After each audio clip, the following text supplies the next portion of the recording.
I'm gonna eat my dinner, so I'm going on no picture.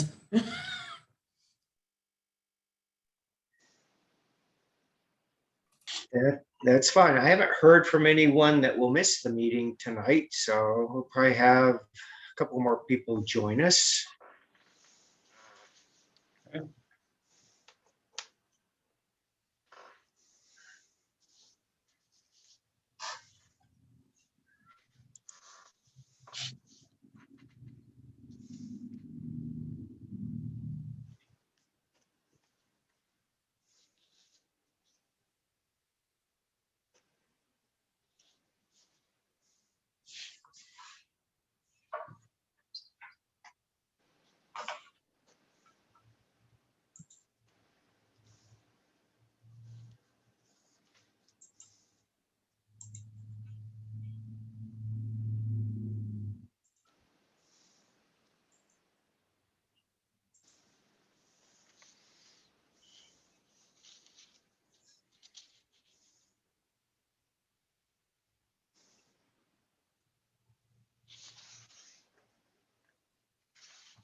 I'll wait 2 more minutes and then we'll get going because we got 4 from the committee, so that's enough for a quorum to move along, and we got a big agenda tonight.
Okay, it is 6:32. I'd like to welcome everyone to this meeting of the Citizens Bond Oversight Committee for May 26, 2021. Mark, if you got the US flag available, that would be great. He may have left. He gets us started, Tad. I think he may have. All right. So nonetheless, then please join me in the pledge to our flag. Hopefully you can see one somewhere.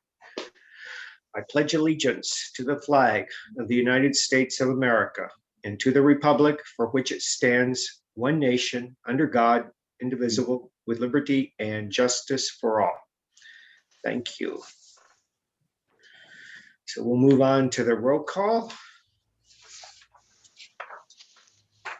Obviously, I am here. Georgette Portier is absent at the current time. Andrea. Here. Julie. Well, she's here, but watching the I'm game. here. Okay. I'm here. Gary Riddle. Thank you, Julie. Gary is here. And Robert Sanchez is not. So hopefully they will join in a few minutes. So it's time to approve our agenda for tonight.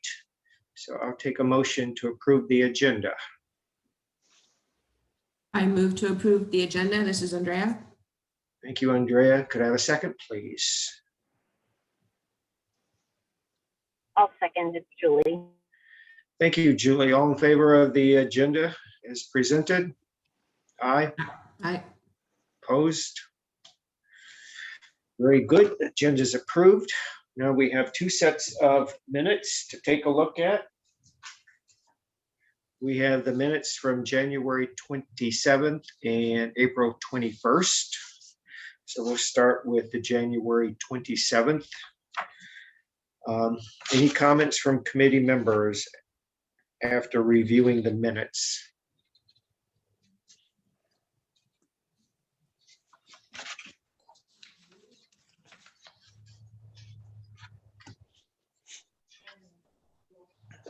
Okay. Is the committee ready for me to take a motion to approve the minutes for January 27th?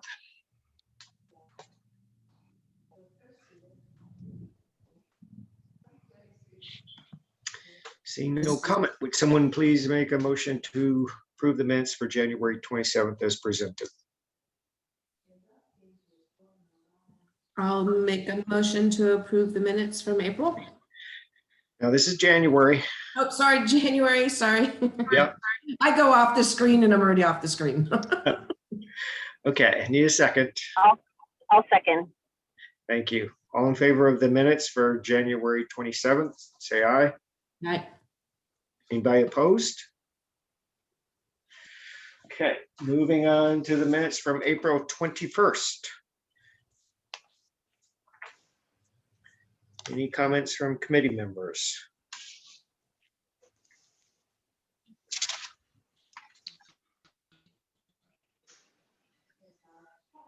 Okay, seeing none, I'll ask for a motion to approve the minutes for April 21st.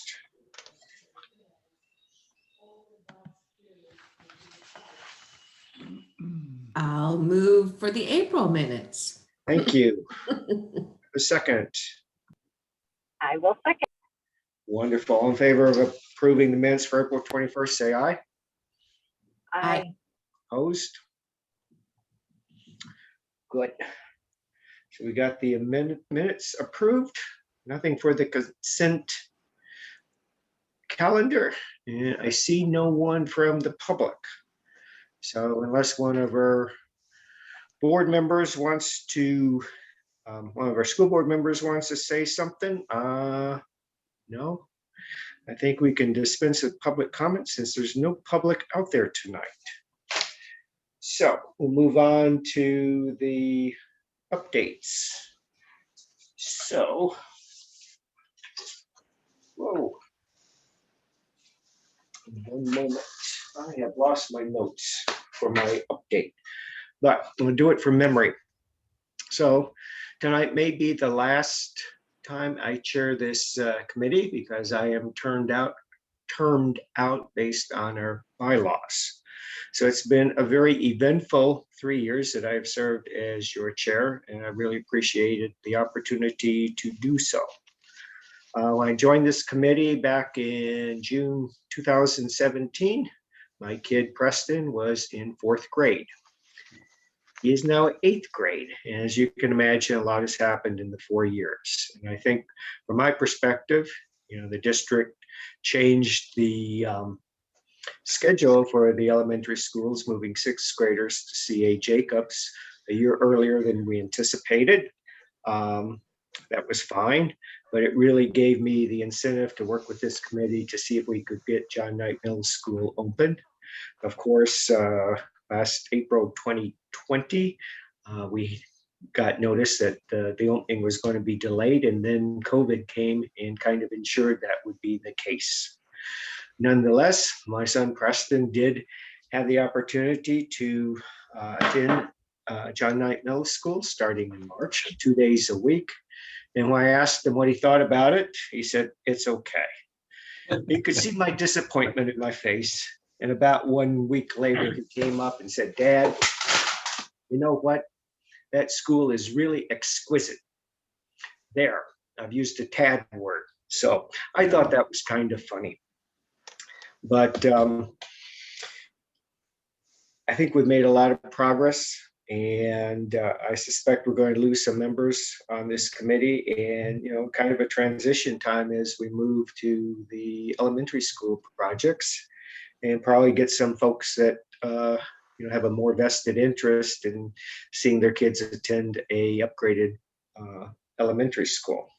But nonetheless, regardless of what happens with the election, I still have interest in serving this committee because I know it's going to be hard to get members to serve. It's always been a bit of a problem. I'm not sure why, because it's actually been an enjoyable process. A little bit scary at times for me, because I remember about 3 years ago, I got a call from John Calise saying, "Guess what, Dad? You got to chair the meeting tonight because Robert Strong's unavailable. To describe my feelings as terror would be an understatement, but I got better at it. It's like anything else in life. You kind of have to learn by doing. So again, thank you for the opportunity to serve. Superintendent, turn it over to you. Yep, thank you, Tad. We do have a full agenda, and it feels like we were just here last week, but I think it was a month or so ago. So back-to-back months, and thank the committee for that. You know, I was just project going along fine. Kitchen, we're moving towards getting in some of the fixtures here soon. They're just doing the epoxy flooring here this week, and then that lets us get in some of the equipment and cabinetry and other things. So we're moving along well. They're still scheduled to be done at the end of June, first couple of days in July. So that kitchen will be up and running for the new year. We will be planning a true grand opening ceremony for the site. Don't have a date on that yet. You can anticipate that will be late July or early August, probably a Saturday event, and be able to do some of the big hoopla for John and the campus that we haven't been able to do at this point in time. Obviously, restrictions and everything else being the qualifier on any of those types of activities, developments, whatever you want to call it. I did get a report today, Solano County likely to go orange next week, finally. So let's hope that that progress continues here. We can do some big celebrations. So I'll leave it at that. Just we'll keep communicating with you over that event. And, you know, I'm just, I guess, curious, anxious a little bit about some of the things we'll talk about tonight, membership and such. It feels like we're at a little bit of a point here of keeping critical mass, and any ideas anybody has on how to do that would be great. So thank you. Okay, any public comment on the two updates, both from me and from the superintendent? Okay, seeing none. Any comments from our CBOC members? Any questions for the superintendent? Okay. Ted, I don't know when it's the appropriate time, but I just wanted to say thank you very much for your service and all your time and leading us. And it's just, yeah, huge thanks. So, and I'm so glad Preston got to at least step foot on that campus. Yeah. Yeah. Thank you for your kind words, Julie. Okay, let's move on for our first item under number 4. This is membership update discussion.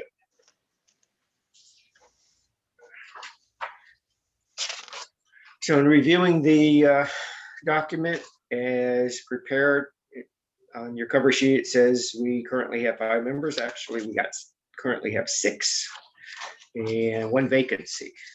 So we have a little problem with getting our full complement of members and then in the proper categories, because as it looks to me, we don't have someone that is currently functioning as a business, representing the business community, and we don't have someone that's currently representing an active seniors organization.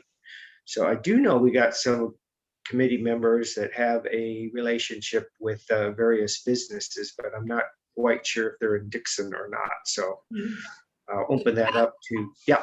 Yeah, Tad, if it helps to fill an at-large position, it's easier. You can move me to the business position. Yeah, that's what I thought. Yeah. So that would cover that aspect. Unfortunately, some of us are old enough to already qualify for senior citizens organization. That might fill that bucket too. Yeah, so I've never really understood what the definition of being active is. If just paying membership to AARP or something like that, if that qualifies, or what they mean by active. We've had that discussion earlier, or years ago, but really never came to a good resolution on that. Mm-hmm. Because I'm certainly paying my dues, but I don't know if that counts. I mean, you could classify me as a member of a seniors organization. I don't know if that's deemed active or not. So I don't think there's any specifications for what that means, quite honestly. Yeah. So, So we may have both of those covered if the definition is a little bit loose. Then we're faced with the hunt for a additional member. So I'll toss this back to superintendent, and I think we're going to have to do outreach to parents that have kids in the elementary school, since Anderson and Tremont are going to be the next major projects. We certainly want guidance and input from that part of our community. Tad Anton has his hand up. Yes. Yes, Anton. You want to have the discussion? Sorry, Ted, just process-wise. Do you want to have the discussion and then do comment, or you want to take questions? No, we should take public comment towards the end. Okay, so I'm gonna push this question a little bit. I know Gary made a public reference to stepping down a number of meetings ago, and then I know at least one other member. And I don't remember if public, but certainly privately, has said that they were going to step down. So part of my question for the group, as we talk about recruiting, is how many spots are we really talking about needing to do? And it's everybody's personal business as to what their plans are. So this is not some required response, but we've got one spot. Is it really more than one is the question, I think, for me anyway.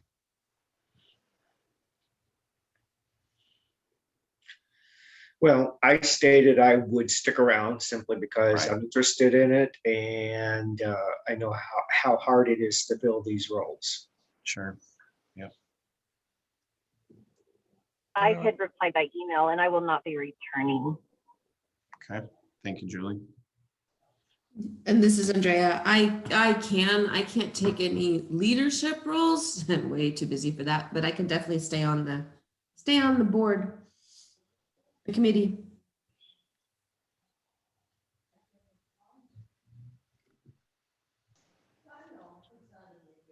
Unless, of course, you have a huge influx of interested people. Oh, you're such a kidder. Yeah. I know. I'm looking for somebody in our taxpayer organization to volunteer, but we have a meeting, I think the 9th of next month, so maybe we'll have somebody then. Sorry, Gary, will you plan to continue until there is a replacement, do you think?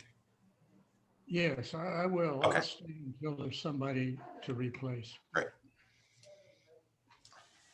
Okay, and then for Georgette, I haven't heard anything from her. I actually think she kind of enjoys dealing with the finance aspect and documenting everything well, so I'm keeping my fingers crossed that she will be here.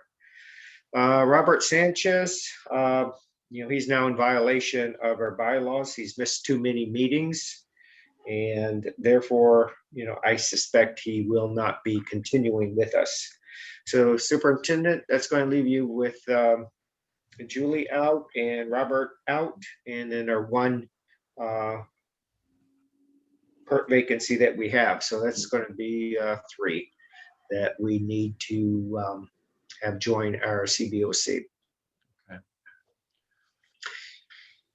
So. Okay. And in terms of roles, then, one would be the senior organization. Andrea able to move into the business spot. and 2 would be at large. Is that how you would track that, Tad? Well, let's work on the senior first. You know, I can certainly qualify being 60 years old. So that would probably be the easy one. Okay. Unless somebody else wants it. You think if somebody visited the senior center, who's active in the Dixon Senior Center, and you might find somebody from there. That would be preferable. Because it'd be somebody that, is active and could truly represent seniors. And we have a number in this community. Yeah, that's a good idea. I don't know how that program is operating under COVID, but it certainly, as we see restrictions go away here, things would return. Yeah, Superintendent, I'd be happy to go over there with you. In the Yeah. summer, if restrictions drop, we could make a nice pitch to them. Yeah. Also just thinking about, I know a few of the individuals in the Historical Society who maybe, not that the Historical Society is a senior organization, but the people I know there are eligible to participate in a senior organization, I would say. I also think just shoulder tapping people that we know is probably the most effective recruiting option that we have as well. But yeah, we've got the senior group. Okay, thanks for that suggestion, Gary. It's one we can pursue. Okay. Any other comments from CBOC members? Okay, seeing none. Anton, we'll open this up to public comment. Thank you, Mr. Chair. This is Anton Young here. I'm the co-founder of the California Association of Bond Oversight Committee. I appreciate the superintendent's comments in terms of recruiting. This is a problem in a number of CBOCs throughout California. I know you've had a long-term vacancy, which is not useful. There is, as you know, there's a requirement for 7 members, and that not having 7 members leaves you open to a taxpayer suit, which could stop your whole construction program. So it's useful to have 7 members at least. And I would be delighted to talk with anybody in terms of some recruitment techniques that we've used in the past that might be useful. Thank you. Thank you. Okay, this was only a information discussion item. So I think we are ready to move on to the next item, which is highly related. Obviously, this is the election of officers for the next for the next year, the 21-22 year. I am no longer eligible to serve as chair, and I've reached out to my committee members, and right now I don't have any candidates that are interested in stepping up and replacing me as chair. So that puts us in a little bit of dilemma for our anticipated next meeting in August. So I'll open up for discussion amongst CBOC members. Our bylaws can be changed, and we can take a temporary exception to them. If you don't have anybody until we do, I think we could take a vote and you continue on until somebody comes forward. So that's one possibility. I can serve as interim chair until we find a replacement. I'm willing to do so.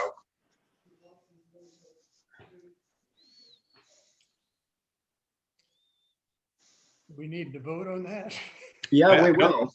I don't think you can I guess you do have action. Yeah, it's listed as information discussion action. I was gonna say, I was not thinking about this as an action item.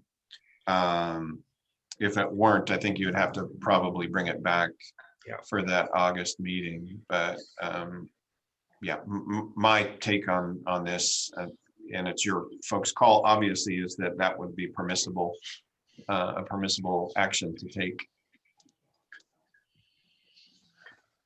Okay, so we don't have anyone that is formally submitted for an election. So I think at this point it would be appropriate if someone would be interested in making a motion to appoint me as interim chair until I can be replaced.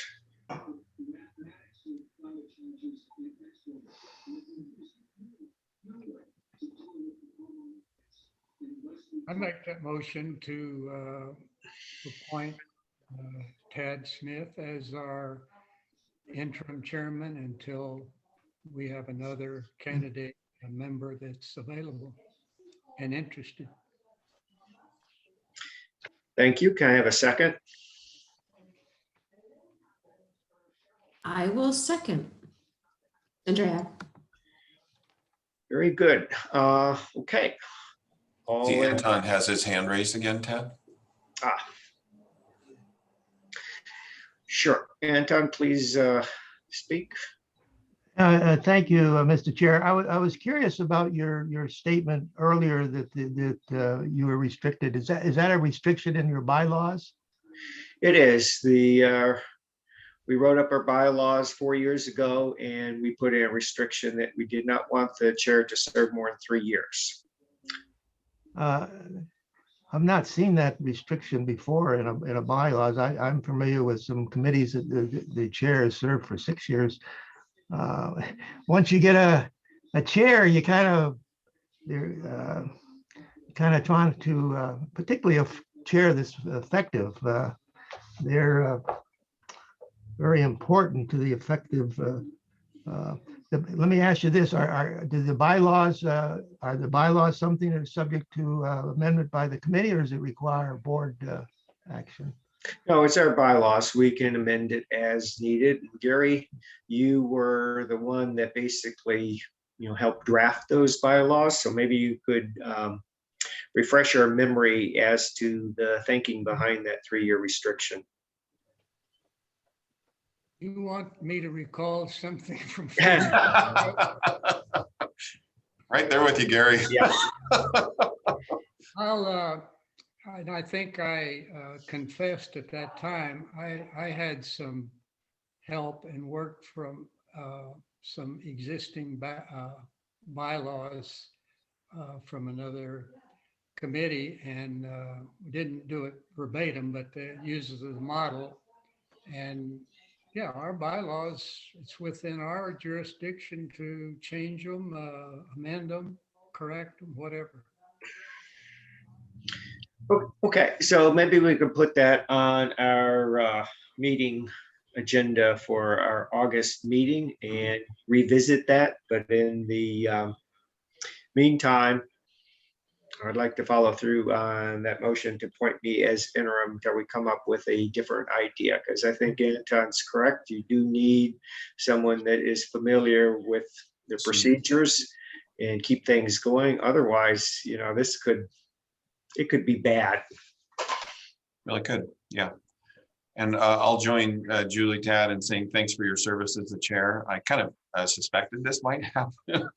So you probably did too, would be my guess. So I'm going to thank you for your continued service as the chair. And we'll, when you finally get out of this seat, we'll do the big hoopla for you. But yeah, and it feels like changing the bylaw is probably the wisest thing to do, and then you get flexibility for the future. I appreciate Anton, pointing out membership issues exist in other places. I hear that from some of my colleagues as well, and they're not going to go away, I don't think. So having somebody who knows what they're doing and is good at it, as you are, Tad, is pretty much a necessity. Okay, so we got that motion out there, or at least I proposed a motion to appoint me as interim chair. So we need someone to agree to that and second it. I agree. Okay. Thank you, Julie. Gary didn't already propose and I seconded? I'm I thought so, sorry. yeah. I got off track. So I guess it was voting that we missed. So all in favor, I will abstain. All in favor, say aye. Yes, please. Okay. Opposed? Aye. Anyone opposed? All right. So Superintendent, you got me for Great. Thank you, Tad. numerous meetings going forward to keep things. Hallelujah. Yeah, moving. thank you. Okay. Moving on to our next item, which is meeting schedule. So this is something that's been discussed numerous times as we are approaching the end of the work at John Knight Middle School and transitioning to the planning work for Tremont and Anderson Elementary. Right now, it may be appropriate to back off on our meetings from 6 times a year to quarterly, which would be 4 times a year. So we have a discussion item to look at holding meetings in February, May, August, and November. So committee members, let's discuss this. No, I think it makes sense considering we're not full on into construction mode and, you know, until things ramp up again or whatever, that we take it down a notch as far as meeting times. And also have a special meeting if you want at any time. True. If something comes up between meetings. Yeah.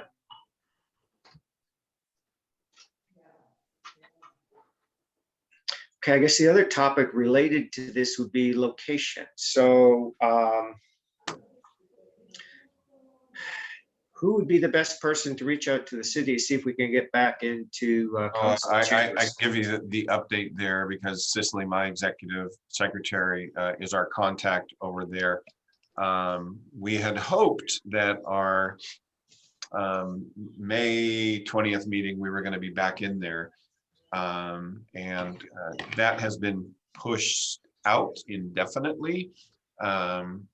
There's a major upgrade of Granicus that is beginning, that is going to have an extended transition time, I guess, and that may interrupt some of the functionality. We've been having a few issues ourselves, and then apparently the HVAC unit for that part of the complex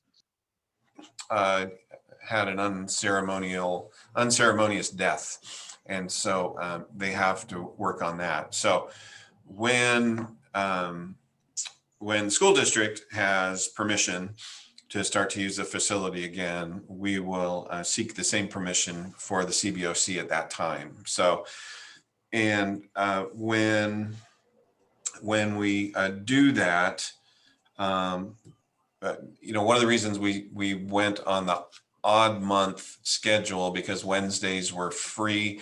So we'll have to work with the city and see if it might end up needing to be a different week of the month, or worst case, a different night of the week. I like Wednesdays because I tend not to have other meetings on Wednesdays, just selfishly. But that's a piece that we would check out and see what's feasible. So no worry for anybody on the committee to address where we'll do it. We will be doing it in the council chambers as soon as they're available. So is it likely we'll have another Zoom meeting in August if that's the way this works out? No, we're thinking we should be in by then. So Okay. yeah.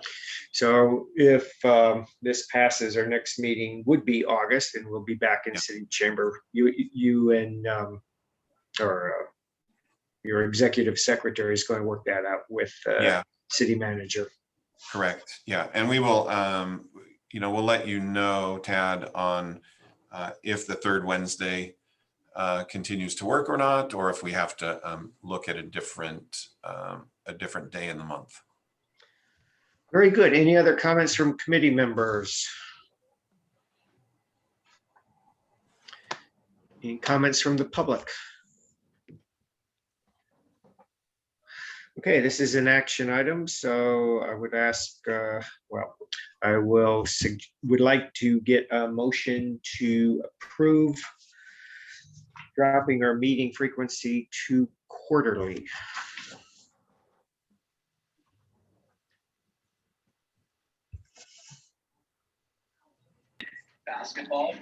I move to have the meetings quarterly.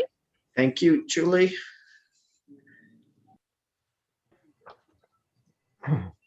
I'll second. It's Andrea.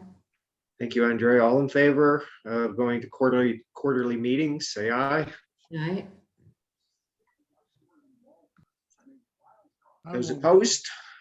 I'm not gonna vote. Okay, that one passed. Very good. So we're able to move on to our next item, which is going to be presented by Lee Coop, the Delta One security contract.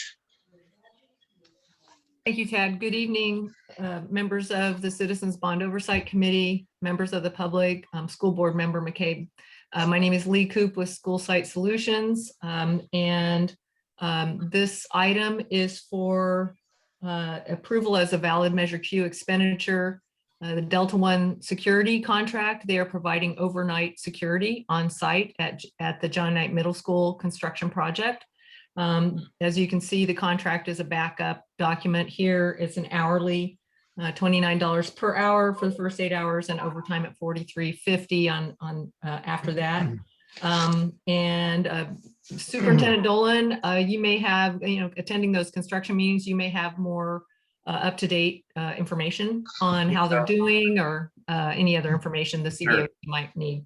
Yeah, we're getting really good service from them and have from the start. We really have two issues that they're addressing for us. So one is just the security on the campus. We don't have our camera network fully established, installed and established over there. So that's part of what we want.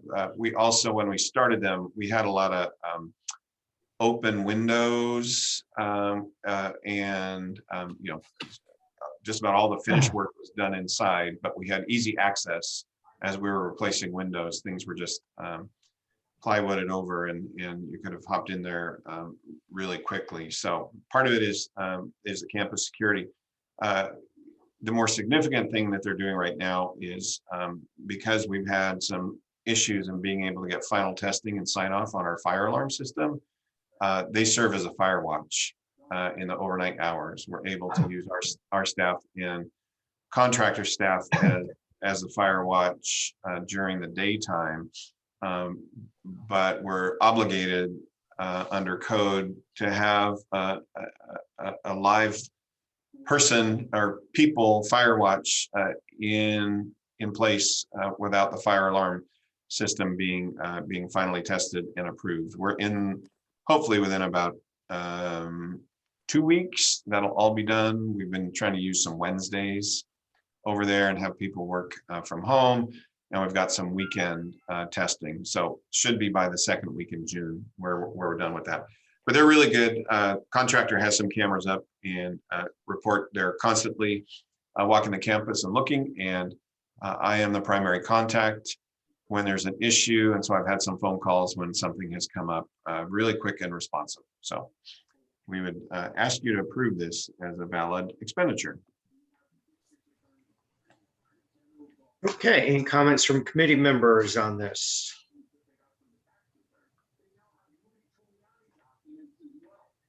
So then based on what you're saying, you're just looking at another couple weeks that this is going to have to be. Exactly right. Yeah, exactly right.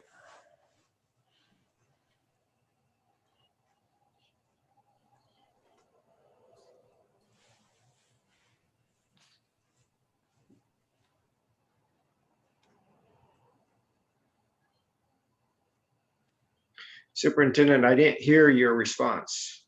Yeah, no, it's just a couple weeks. Yeah. Okay. Sorry. Yep.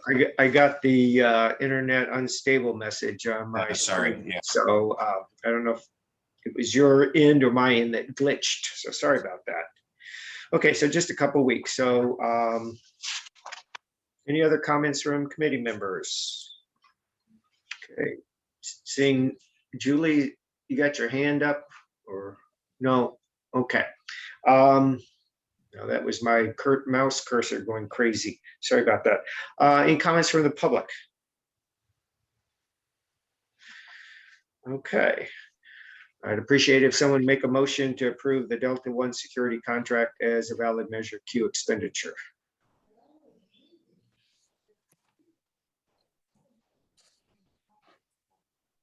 I'll make a motion to approve it.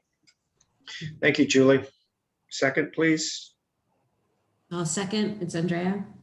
Thank you, Andrea. So all in favor of approving this Delta One security contract as a valid measure Q expenditure as presented, please say aye.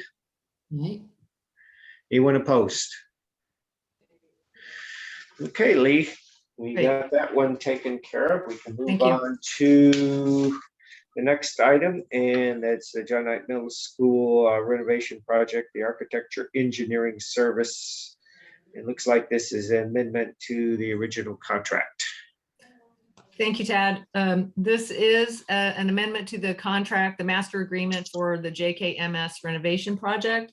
It's in the amount of $8,500, and it has to do with some of the fire sprinkler specialty contract consultant they had to get in. I think concerning the walkway in between A wing and B wing, which continued to be a source of much work and effort. And so there was some additional architectural engineering work that had to be done around that. And this would bring, this is their professional services authorization number 3. And this would bring the new contract to an amount of $1,383,15. So we do expect, in fact, I know there's going to be there's probably going to be one more amendment to the LPA agreement that I know of, and that would be coming to you in August. And hopefully we are rounding these up and ending these, but this one is a very small amount for the $8,500. And I would answer any questions and request your approval as a valid measure Q expenditure. Thank you. Thank you. Any comments from committee members? Any comments from the public? Very good. Okay, I'll take a motion to approve this amendment for the how should I describe this as the Professional services agreement with LPA. with LPA, yeah, number 3. This amendment for the professional service agreement with LPA for the amount of $8,500. I move to approve this adjustment. Thank you. Second, please. I'll second. Thank you, Julie. All in favor of approving this amendment for $8,500 as presented, say aye. Opposed? Superintendent, you need to put a memorial plaque in that, connection. That's a lot of money for those 6 or 7 or 8 sprinkler overhead sprinklers. Yeah. Yes. In an almost unburnable part of the campus. Okay. Very good. Let's move on to the contract with LPA for the kitchen window replacement project. Thank you, Tad. Again, Lee Coop with School Site Solutions. This is the architectural engineering contract ratification that the board has already approved for the window and kitchen replacement project. The original is an amount of $187,000. And that included $180,000 in fees that have been negotiated and $7,000 in reimbursables. So as we know, this was a separately bid project, a very large portion which replaced all the windows. That's complete, and the kitchen project is still in construction.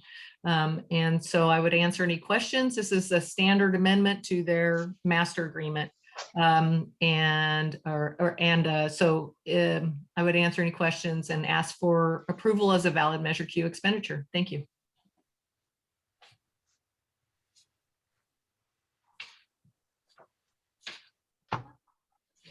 Any questions or comments from committee members? Yeah, it's so hard to bounce around on the screen. So say again, it's Andrea. So the 180,000 is for, That's their fee schedule. And then the 7,000 is reimbursable. So reimbursable expenditures, which is any kind of copies they have to make that are outside their standard agreement. And because this was a new project, it also has to do with oftentimes printing up plans. Even though we work a lot in electronic plans, there still need to have physical plans. So anything outside of the regular contract. okay. And again, it's only as needed. Okay, and so these windows weren't replaced yet with all the other windows that were done. No, this is the window replacement project. This is the big one. Yeah. So this is that project, and the work has now been completed on the windows. The actual project in and of itself, the kitchen is still in construction. So it's still an active project. Okay, so this is kind of an after the fact thing, I guess. This is a ratification. Yes. Okay. So what do you mean by ratification? This thing's dated like April. So what triggered it? So it was inadvertently not taken to the board at the time, and our apologies, it should have been taken to the board at the time. And at the time it would have been taken to you guys. So it should have been last year at this time. So that's why. The next amendment to this is also the same situation. So these two happened when right before the bidding happened and all of that. And so it should have gone to the board at that time. The board has now approved this at their meeting on May 6th, 2021. So that side of it. And, you know, as you know, we need to have contracts approved by the board. So now it's been approved and we're bringing this to you. And So again, this this work is done. There's nothing happening in the future on this. This project is still under construction. As I said, the kitchen part of it is still under construction. Yeah, it's still under construction. Oh, okay. Yeah. Oh, it's not just the window. No, it's a window. It's the window replacement, which is the overall window replacement throughout the campus. And then the kitchen work is the work that's still being done. The window replacement has been completed, that part of it. Okay. Sorry. This is for the design, isn't it? Yes, this is architectural work. Well, they're not still doing that. No, I was talking about the actual project itself. They are also administering the contract. So their CA work, contract administration, is part of their contract. They are performing that work.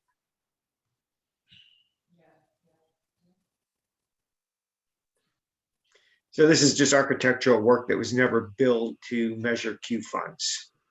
It was not sent to the board. It was approved administratively, signed by the superintendent, but had not been taken to the board at the time. Okay, so Yeah. the board approval by the school board then triggers our need to review it. Yes, and it should have Okay. been taken to the board last year. It wasn't. It was inadvertently left off, and we shouldn't have done that. And again, so now we're catching up with that as a ratification. And the board now has approved it just early May. And so we bring it to you for approval as a valid Measure Q expenditure. Right, but all this money was spent a long time ago and already showed up on all your spreadsheets and dashboard, correct?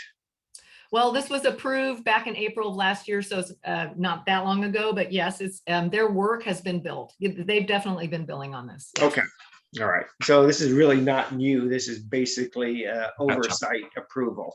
Yeah, catch-up item. All It's a right. catch-up item. Yes, thank you. Very good. Okay, any other comments from board or from CBOC members?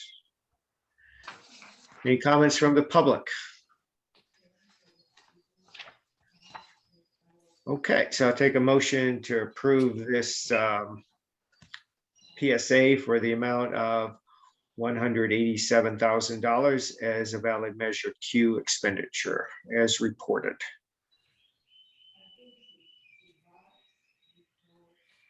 I so move.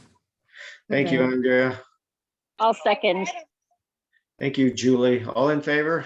Aye. Opposed?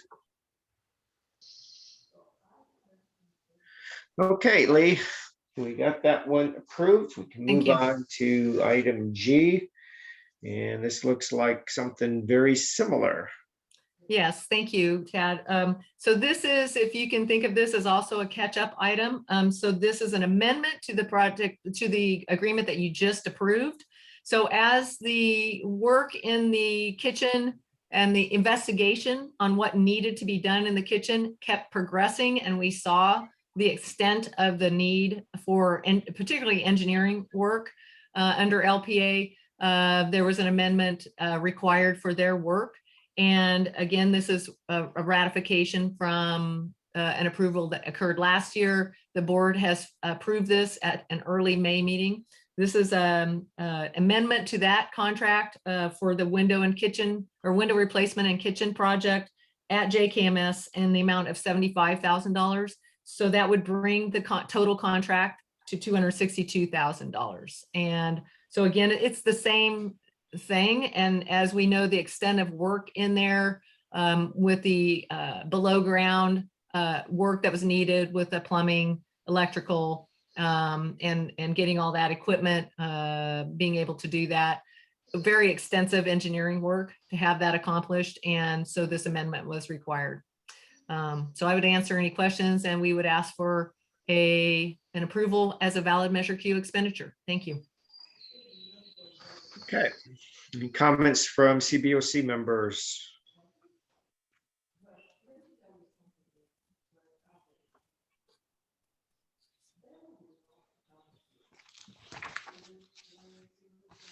Seeing none, any comments from the public?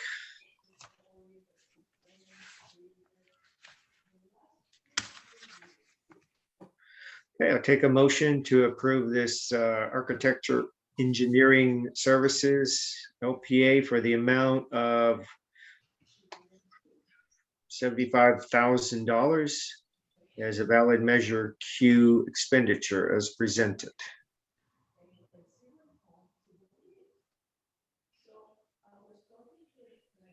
So move. Thank you, Andrea. And I'll second. Thank you for the second, Julie. All in favor, say aye. Aye. Anyone opposed? Very good. So we'll move to H. This is the Division of State Architect Legacy Closeout Projects. Thank you, Tad. So moving off of the LPA contracts, moving into something different. So as you know, you have seen items before and approved as valid Measure Q expenditures, the need to close out older legacy projects under the Division of the State Architect. As we discussed before, the district had about 16 to 19, I believe it's 19 projects that had not been closed out.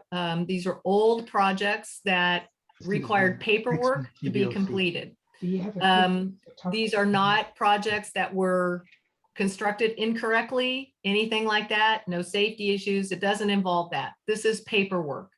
The paperwork, though, has to be done. And a Division of the State Architect several years ago, I think within the decade ago, required closeout of old projects before you can begin construction at the same site on new projects. So that was the hammer that they started wielding for school districts to get this paperwork cleaned up. It created a lot of work, as you can imagine. Dixon Unified is not by any means a school district with the most unclosed out projects that I've seen, a district even of your size. And LA Unified is the biggest one, but I've heard of one recently that had, I'm not going to name it, 65 unclosed out projects. So it is an issue that can occur very simply. And the reason that it does is because people move on to other projects without completing the paperwork. And it was allowed. Now DSA has completely changed the system to mitigate that and make that never happen again. And how they do it is very akin to a city construction process with a building permit. So you may be familiar with an inspector needing to come out on a building permit at various steps in a construction project. That inspector checks off the work that's been done appropriately, and then you can move on to the next thing. So they do that now with DSA. They didn't do that before. And so now it's all in real time. It's a much cleaner system. All the inspectors had to get trained in it. It's electronic through a box type system, like a drop box, but it's called Box. And it's from what we can see, it's working as it should, which means that these new projects will be closed out. We will never have this problem again. Which is a great thing. So, but in the meantime, we've got these old projects that we need cleaning up. So you have previously approved RGA architects to help the district close out projects. Part of this now also entails the use of the project inspector. So we want to use Yuba Sutter inspection services to go out as needed on an hourly basis as RGA needs them to do, and go out and do the various inspections that DSA would require for these old projects to be closed out.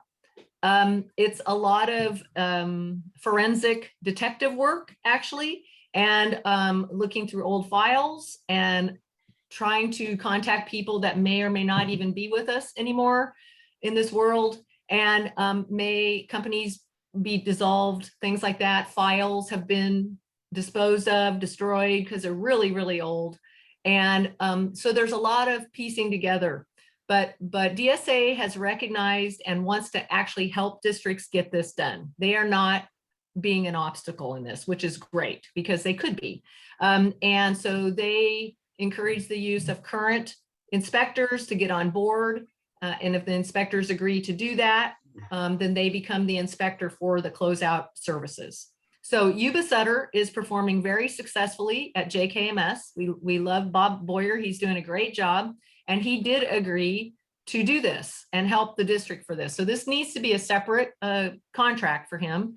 It's a not to exceed hourly. It is appropriate to use bond money for this because we cannot move forward with some of our projects now at any point in time, including JKMS. Sylvieville was in there, Tremont, Anderson. And then we have a bunch of projects that are multiple sites. Those were usually portables being placed through the years. It is an appropriate expenditure, we believe, for bond money. And RGA is diligently working through these. They do have two out of the 19 officially closed out. It feels like slow, very slow, but it's happening. And we have 2 more pending that once JKMS current projects get closed out, then we can close out the old ones at JKMS.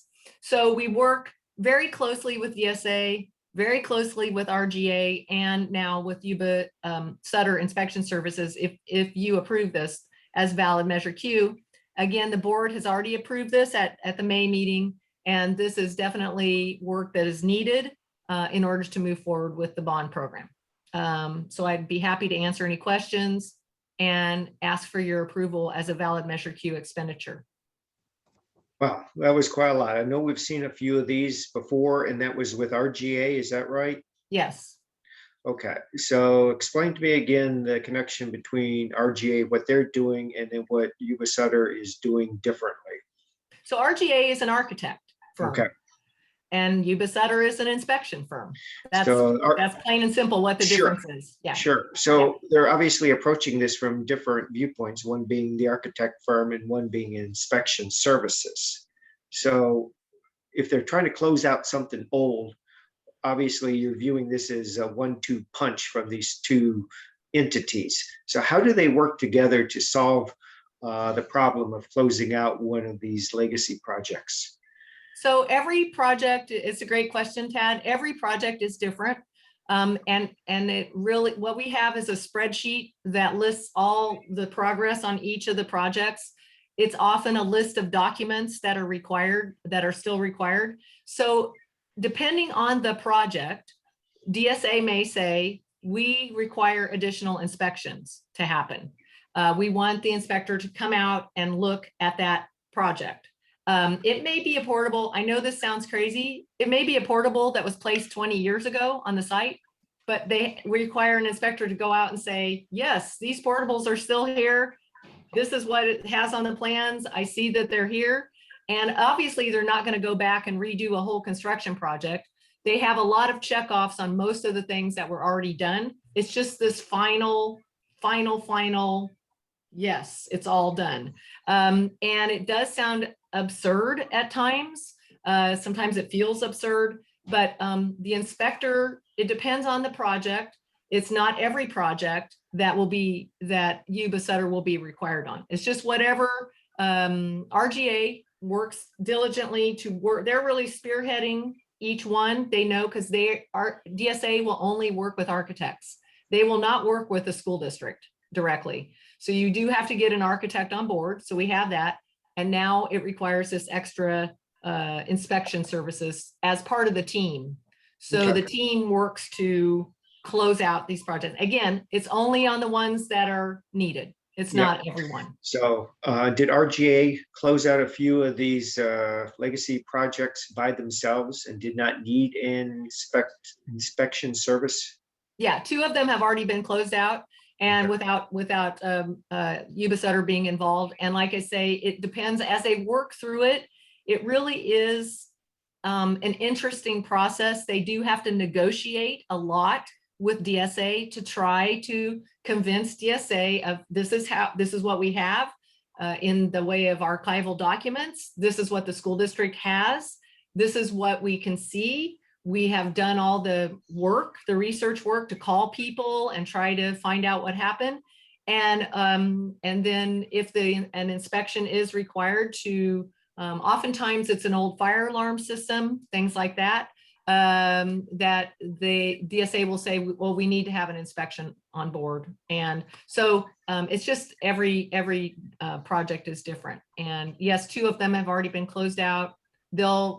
It's great because Yuba Sutter is already at JKMS, very familiar with it. And then he'll just have to do some hours of work to close out these. He has paperwork to do as well. Yeah. He's part of the paperwork. So that's the service that we would require. Thank you. I finally got it. Yeah, it's an interesting process. It's really odd. But every district that I know of is going through this, and some of them have already gotten these done. And it's just that DSA finally said, we will not allow your construction to go forward on any new projects unless you clean this up. I believe this was one of the tasks that was in the cooperative strategies contract. One of the several things that they didn't do, including the website. Yeah, yeah. Sorry, Go ahead. they did assist with a few closeouts back prior to School Site Solutions coming in, Gary. I don't remember the exact number, but they were active in that for some time before that contract expired. Yeah, it's my understanding they did do a few, but we've still got quite a number to do. Yep, absolutely. Yeah, and RGA's they have dedicated folks who have done this. Gina in their firm, that's what she does. I mean, that's her job. She closes out old projects. So she's very efficient at this stuff. We need people who are talking with with DSA in an architectural basis with those terms. They know how to talk to DSA. They know what to do. So I don't believe that. I believe we have good people on here now doing this. And I think, yes, Superintendent Dolan, you said co-op, it was before my time here, but Yeah. they did, I think they did, I did see some things about them closing out some things first. And they're not architects is the other thing so they Right. they had a kind of a limited range of things they could have done. Correct. Going forward, who at the district, what position at the district is responsible for maintaining legacy records? So we don't have this again. So that- Yeah, go I was ahead, gonna say, Pete, sorry. the district has an archive room, or actually 2 rooms that need some organizational work, no doubt about that. But they do have all the files there, and there's some organization that needs to be done. And the file maintenance is very much electronic now. So that really helps things. But there's project files that are with the district, and that is at the maintenance and operations office. Appropriately, that's where it would be, because they do need those files. But Superintendent Dolan, I don't know who is actually the responsible party that in answering Gary's question, but that's where it resides. It's an appropriate place to put them. Yeah, I would just add a little something before. So when we're talking about our current projects, we are fortunate to have contracted with a really good business, and in particular, primary consultant here in one Lee Coop, who's ensuring that we're not leaving these projects without those closeouts done and full documentation. And then we do have a secretary in our maintenance and operations facility who's responsible for keeping those files. So. Right.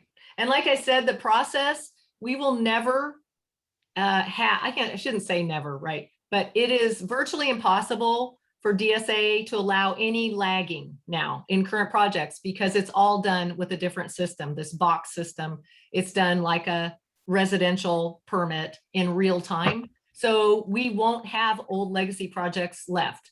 But the maintenance of project files is an important thing for the district to have, and they do reside there. And the maintenance and operations department would be in charge of that.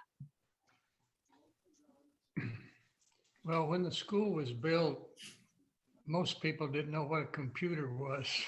Yeah. Right. Okay, any other CBOC questions or comments? Seeing none, any public comment? Okay, I'll take a motion to approve this Yuba Sutter inspection service fee of $5,000 to help close out legacy projects.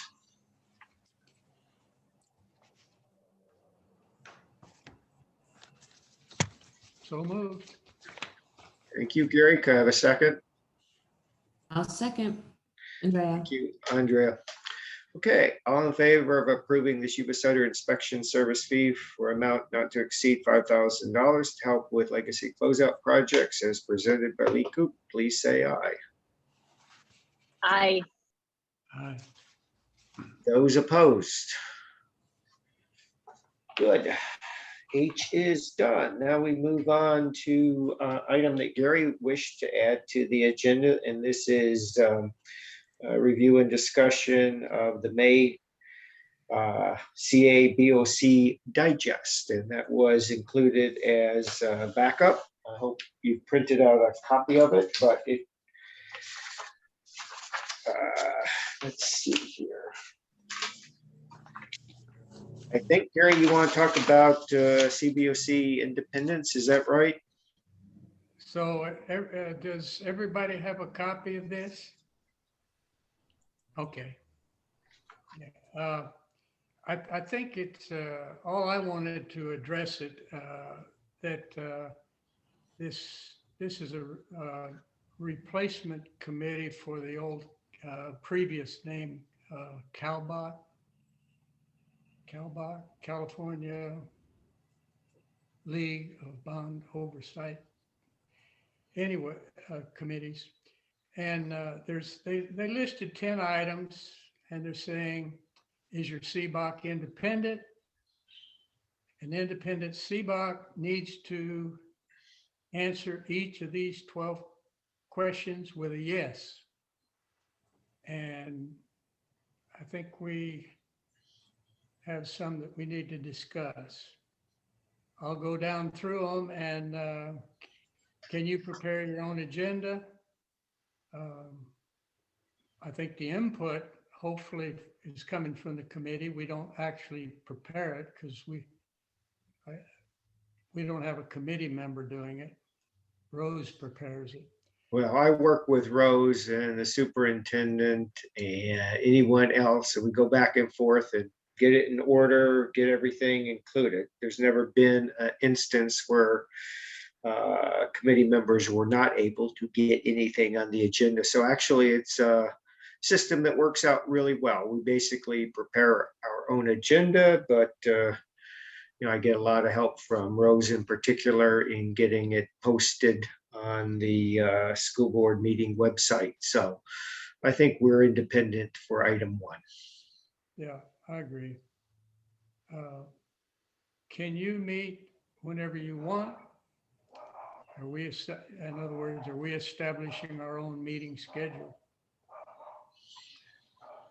Well, we set up our original meeting schedule based on our needs. We did make a modification so that we would not have a Wednesday meeting followed by a Thursday school board meeting, because that put a little bit of stress on getting everything prepared for 2 meetings in 1 week. But other than that, even tonight, we kind of set our own request to back off the meeting frequency from 6 to 4. So I think we're independent there.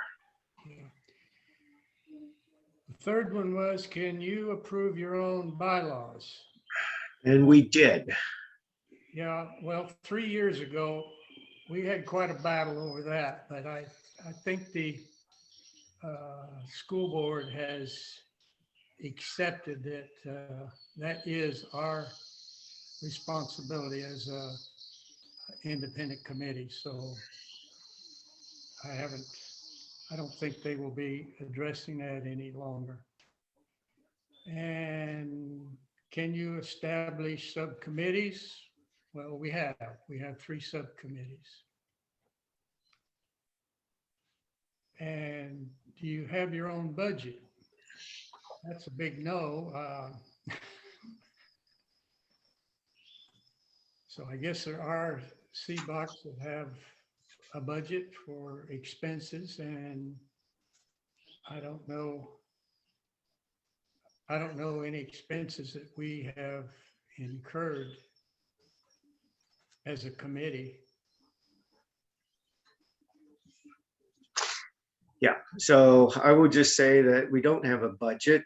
I think it ties into the next item about Cboc website, which we are dependent on district resources to update, maintain, and post items to it. If we had our own budget and there were people on the committee interested in doing it, I think that would help the committee to be more independent to run our own website. But the group of folks we have on our current Cboc don't seem to have that skill set nor interest. So I think we're a little bit deficient in there, but I don't see a solution. Actually, if setting up a website's the work, somebody has to have a little bit of technical knowledge, not highly skilled to develop a website, but posting to it should be relatively easy. You've got a few instructions to access it and post your item. There's probably 3 or 4 steps at the max to do that. So yeah, Gary, we can talk more about the website later on, but later on in the meeting. So I would suggest just holding that, and let's move on to the next one, number 7. Does the district provide you with all documents requested?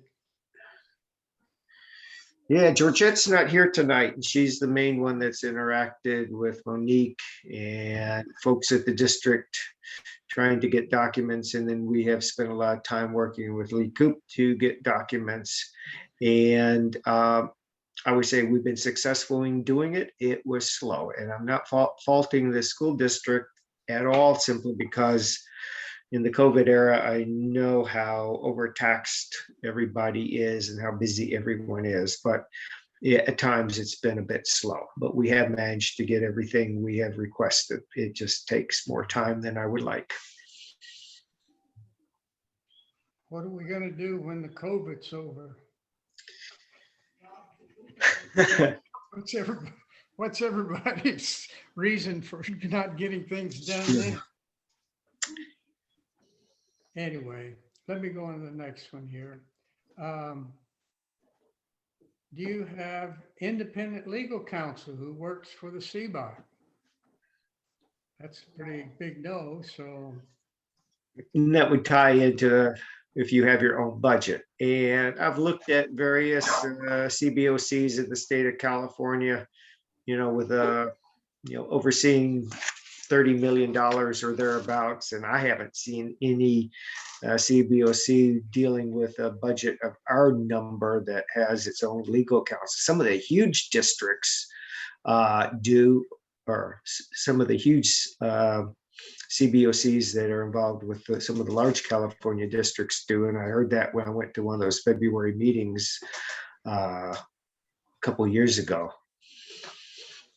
So I don't know, for this size, the CBOC in Dixon, I don't know. We haven't had any need for legal counsel, fortunately.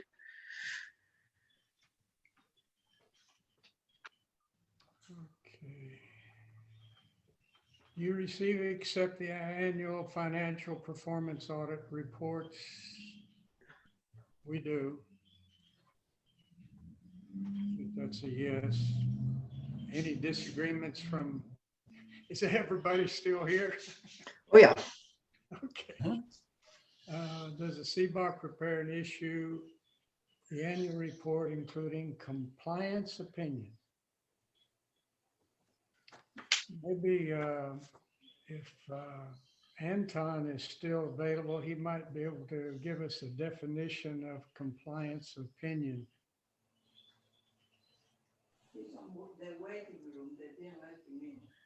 Oh, Yeah, I'm here. oh, there he is. Sure, go ahead, Anton. Basically, the compliant opinion is whether you've received the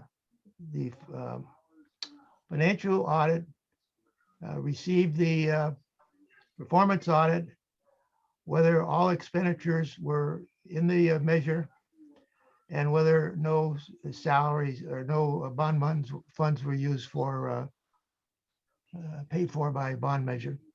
So those are the 4 items that you're supposed to opine on annually in a formal opinion. Looks like I was really impressed. I've never seen a CBOC, all the ones I've looked at, that have ever approved expenditures. That is very impressive. I would congratulate you on that. Thank you, but that's done by Georgette Portier mainly, and unfortunately she's not here tonight. So, but I'll pass that kind word on to her. So, I think we've always had a very good working relationship with the audit firm. They've been very complimentary of the district and how the district has performed. And we had an opportunity each year to grill the representative from the audit firm for about an hour, and things went really well. So I think we are doing a good job on that item 10. Except the auditor didn't make the change to the report that I asked him to. And it was on the draft report, and there was an error on the draft report, which was corrected in the final. But what I spoke about, yeah, and he sent you a long email saying he agreed with you, and next year he would make that correction. But I think the report had already been prepared and wasn't going to go back and fix it. But I think he was in agreement with your comments. So you kind of got a moral victory there. yeah, well, we'll see next year. Okay, can the Cboc members talk with contractors, architects, consultants, and auditors without restriction? Is the superintendent still there? Yes, he is. What do you think about that? Well, I don't know that the request has been made. We'd earlier in the project, we did do some tours of the campus that did include construction staff. The superintendent at the project and project manager were there. I think we've also certainly had the school site solutions team, really led by Lee, front and center and accessible for you folks as well. So, that covers certainly the consultants with Lee here, and Tad just spoke to the auditors. I think architect probably has never happened, and the contractors just been that informal way. I can also say I don't recall an instance where a request was made. Tad, if I'm missing something there, please let me know. I don't think there's some history of us saying no. I don't know that there's a history of being asked. I would pretty much agree with that. I would say the only comment I would have is feedback I've gotten from the community, and that's been a little bit of unhappiness with the large number of change orders and kind of a request to have a better understanding of what's triggering that. If it was issues up front, or the district wanting changes after construction was already underway. But the request has been, for the CBOC to be a little more engaged, informed, involved in that review process when the district goes out and requests change orders. So that might be something, superintendent, to consider as we move forward in the 2 elementary school projects. Tad, if I could add something? Sure. I think from my and I actually thank Mr. Young here about approving the expenditures as valid measure Q expenditures, saying that is a great thing, and congratulating you folks on that. And I would say, Anton, if I may call you that, this meeting was unusual because you don't even see the financial reports that usually come. You might, if you would really like to see how we do it, take a look at some past agendas, and we get very specific expenditure reports and budget reports on every project. Real quick, Anton has joined us in the past. I think he probably has seen that review and the detailed work that Georgette puts in to go through that. Yeah, and I mean the budget and expenditure reports that you folks see every time. Yes. And this was a different agenda tonight, more of an organizational agenda. So I do also congratulate you folks for making sure that happens. Tad, I remember a couple of meetings back, and I wrote it down, that you requested some wrap-up reports on the JKMS project, and I did write that down, and I am intending to provide that to you guys. It was a lessons learned. I think Gary talked about that as well. It was accomplishments. What did we do that were great, like savings or anything else that the CBOC is tasked with looking at. And kind of an update on those change orders. What were they about? And I believe Superintendent Dolan has been very upfront with the CBOC and with the board on this project, and how we intend to go forward. With how a construction project is operated. And so that, I think you could look forward to that kind of a wrap-up report. It will be, I think maybe August would be a good time to do that, actually, because that project will be done. We're hoping it's done. And so I did write that down, Tad. Okay. So those reports, I think those would be very helpful moving forward. Yeah. But I think this exercise that Gary's working on here is, how can we do better in the future? And, I think, that's the main feedback I've gotten from committee or the community is that they just see change order 1, 2, 3, 4. I think we're up to 9 or 10 now. And that's just been a little bit concerning. I think everything's been done appropriately. And from what I recall, have been very upfront about the need for it, if it's coming from the district or if it's coming from the construction firm or if it's coming from the need to do this because of changes in code. Yes, I get that, but I think we probably need to do a little better job up front, certainly when we start with the elementary school thing. So that would be my only comment.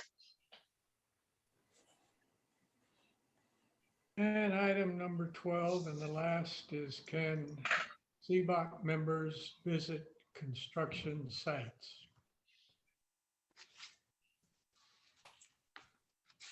How many? Yeah, we've had several tours, and I think that's been one of the successful parts of being on the CBOC is, I've written up, I think, 3 articles for the Dixon newspapers and really gotten a lot of good feedback.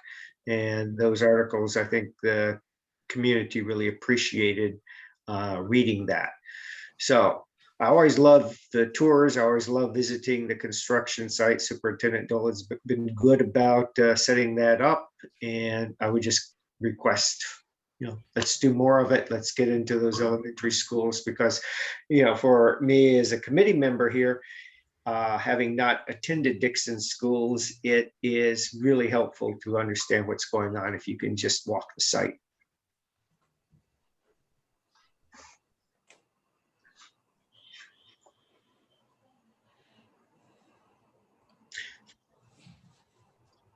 So Gary, anything else on this? No, those were the main points, and it's kind of interesting because it goes back to 4 years ago when we had big discussions in our meetings about independence. And that was one of the things that I had stressed from the very beginning because I'd been involved in the committee, oversight committee for what is no longer the new high school, but it's back in 2003, 2004 timeframe. And, we started out just totally wrong, not following anything. It was like, we do what the district says, we report to the district, and if you don't like that, you can write your own report. So anyway, that was a big thing I stressed, and I think that still that's one thing we really have to keep in mind. And I know Andrea would appreciate that with her audit experience. Auditors, if they want to have a question answered to something, they don't go through delays and getting permission or anything. They say, we want to talk to this individual.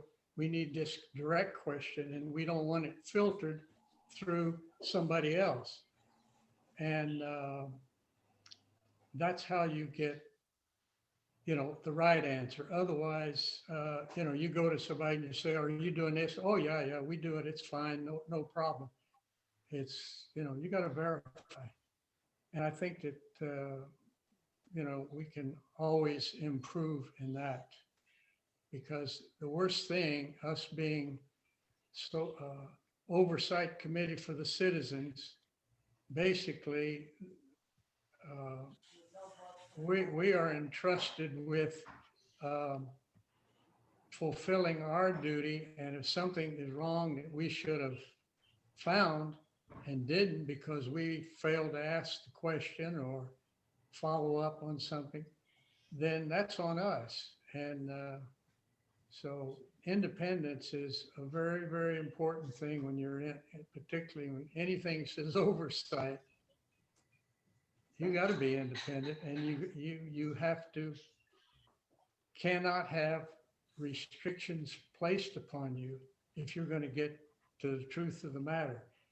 And I'm not inferring that we have any problems that were not detected during my time here, but we have to feel confident in that. And so I would just say that any future people that come on the committee, that they're fully briefed of their responsibility, not just say, well, you have to have a few meetings a year and you show up and make sure that all the expenditure, that they have full reign to look at things, because you might find that there's people out there that will serve on a committee if they think it's worthwhile. But if they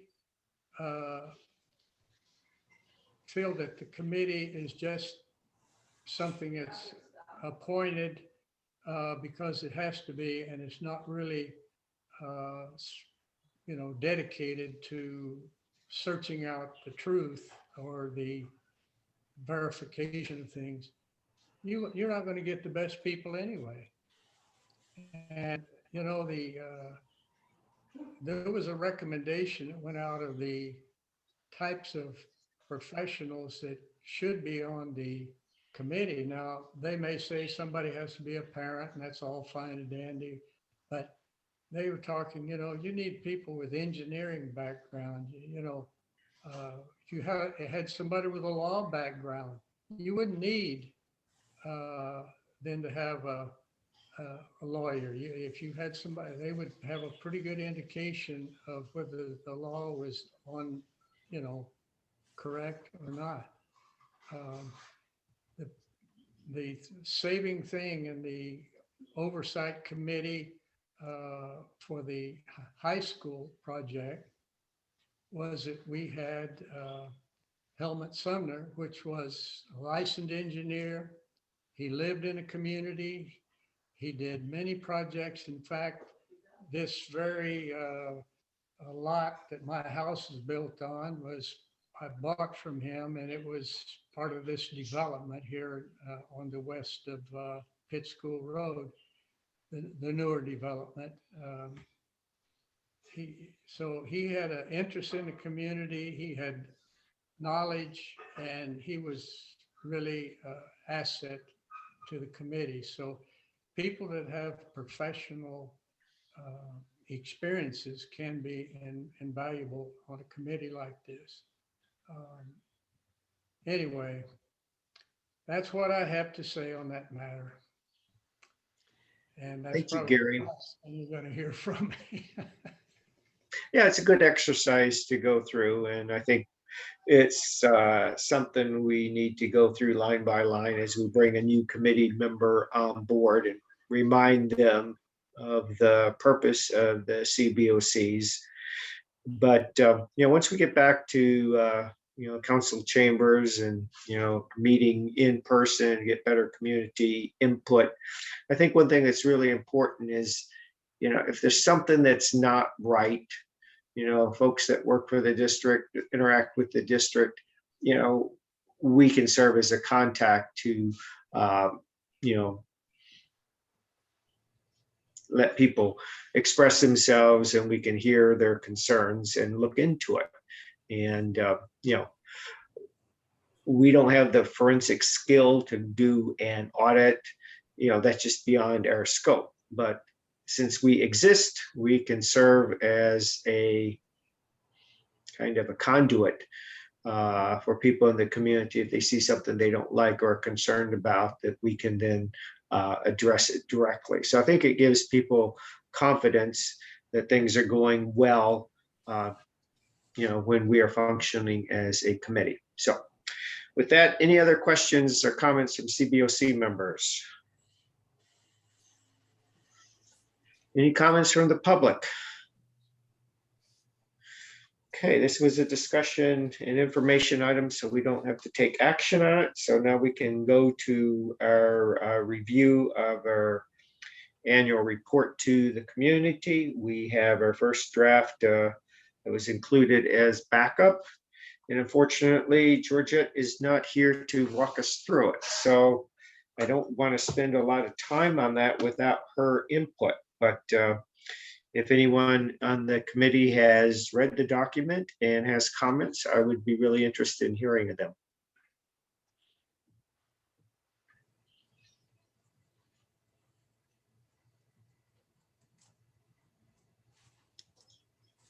Okay, any comments from the public?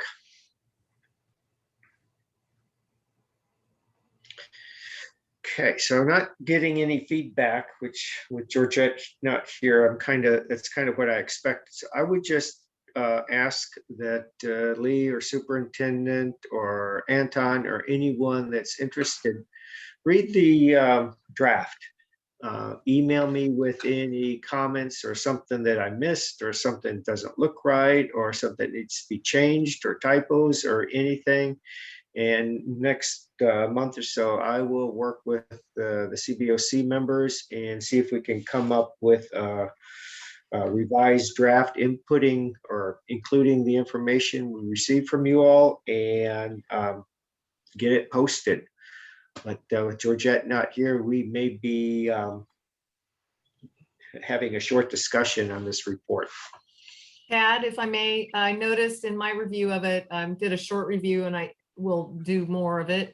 I did find a few typos and also on the spreadsheet portion, Georgette, where she had questions, I believe she put it in red. Yep. And so I've been looking at those and I'll put together something to answer those as best I can and make any other comments. And I would be getting that to you and Georgette before the next meeting. Yeah, wonderful. So sooner the better, because then we Yes. can get that edited version back out to committee members, review it, and hopefully get that posted.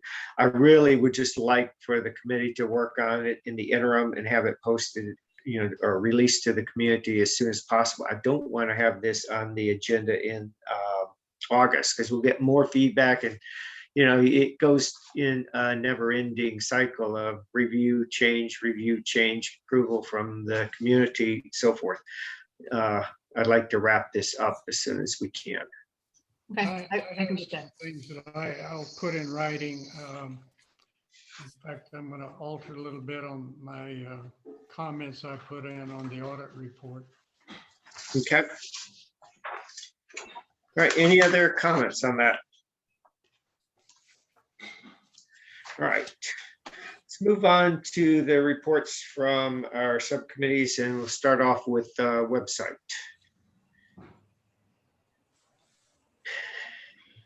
And Brian, I was wondering, I heard that the district was going to get a new website vendor or was considering it or thinking about it. Yeah. Do you have any updates on that? Yeah, it's that process is underway. Actually, contracting out with an individual who runs his own business, who is the website and other many areas of tech for Benicia Unified School District.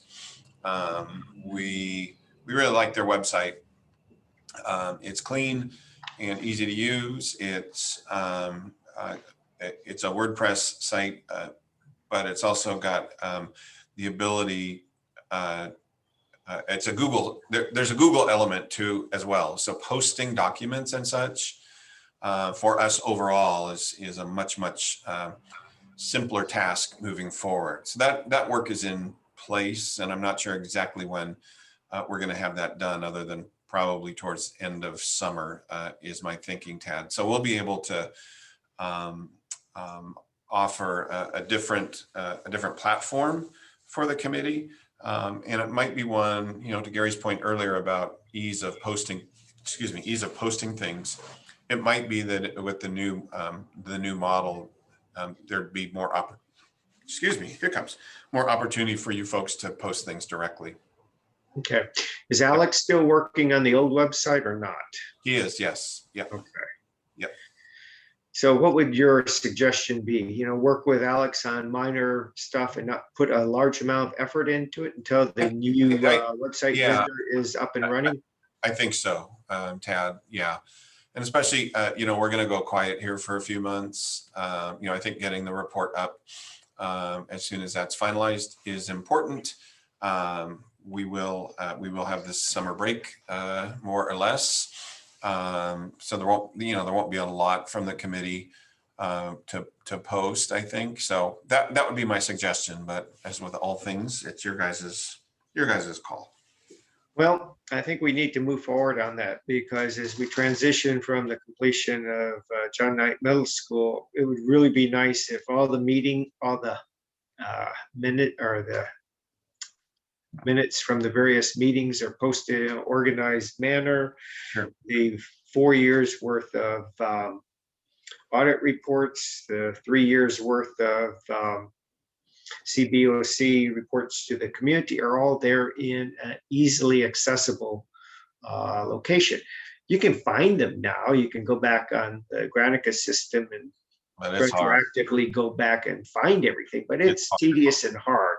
It is. So I'm getting complaints on that, and Yeah. also, we've talked about, putting out or the district has done this before, putting out a nice newsletter. I know John Calise put out 2, even though they're old, those things are really nice to post that people are really interested in reading them. Yeah. So any other comments from CBOC members on the website? I think Superintendent gave us a nice update. I'm good with it. This was originally Andrea and I were this committee, but we kind of stepped back. I think Tad and you took over, so it was one person going to Alex. And thank you. Well, we're going to get you guys looped back in, I'll tell you that, because it's going to be a lot of work. Maybe one person could pull out all the minutes, one person could pull out other documents. So at some point we have them ready to upload. Because it's not hard, it's just time consuming to go back and dig through all that stuff. But, Gary's very good at saying what we do needs to be documented for future reference. So if there's ever another CBOC, in 2030, 2040, someone can go back and kind of look at what worked well, what didn't. And Lee is going to prepare, lessons learned and things like that. Again, that needs to be posted and captured. Otherwise, all the work we do, there's no evidence of it. So there needs to be that evidence of it. Okay. Any comments from the public? Okay, moving on to contracts. I don't think we have anything listed under contracts to discuss tonight. Am I correct in that? Okay. It seems to me with contract, and I know this is subcommittee, that Lee's doing such a great job of bringing them out in the other agenda portions that, I don't know if a subcommittee is meeting actively or not, but I would just tip my hat to Lee for, including things like tonight where we're doing a catch-up item, but just you guys are seeing contracts, I think, really regularly. Yeah, so there hasn't been much for that subcommittee to do. So that's something we might want to revisit at some point of reorganizing the various subcommittees. Okay, any comments from public on that? All right, let's move on to agenda items for future meetings. I don't have anything specific. Anyone else on CBOC?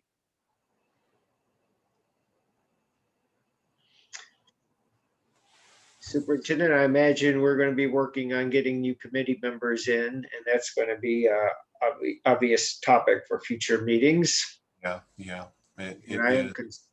I am concerned what Anton said, we've been functioning at 6 members for a long time below the legal requirement of 7. That is a bit concerning. So I think we're going to have to push on that. So, once school comes to an end in June, Superintendent, if you'd reach out to me, maybe we can brainstorm and come up with some ideas, but that's certainly something we're going to have to push on. Sure. Yeah. And How about kindergarten orientation?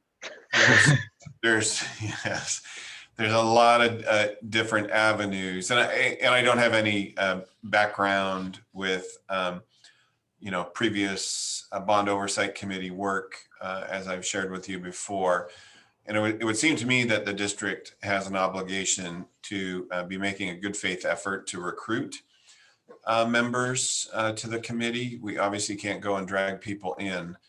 And so I don't know what the sweet spot is on that in terms of where we have a responsibility and does the committee itself have any responsibility? I have no clue, but you certainly will see us ramp up the efforts to get new members, Yeah. So like I said, let's work on it together and see what we can do. Absolutely. Any other comments on future meeting topics? Any comments from the public?